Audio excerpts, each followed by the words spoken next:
లోక సంక్షేమార్థం విఘ్నరాజాధిపతిగా చేయుటకు తమ కుమారులైన గణేశుడు, కుమారస్వామిలో ఎవరు సమర్థుడో తెలుసుకోవడం కోసం పరమేశ్వరుడు ఒక పరీక్ష పెట్టారు. ఎవరైతే ముల్లోకాల్లో ఉన్న పుణ్యనదుల్లో స్నానం చేసి ముందుగా వస్తారో వారికే విఘ్నాధిపత్యం అని ప్రకటించారు.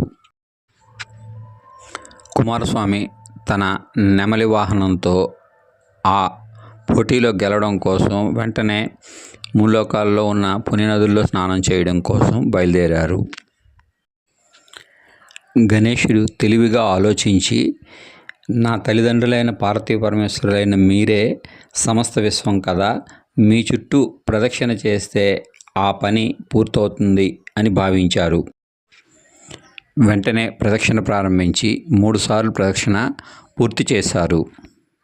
ఫలితంగా కుమారస్వామి వెళ్ళిన ప్రతి చోట విఘ్నేశ్వరుడు ముందుగానే స్నానం పూర్తి చేసుకొని వెళ్ళిపోయే విధంగా కనిపించాడు.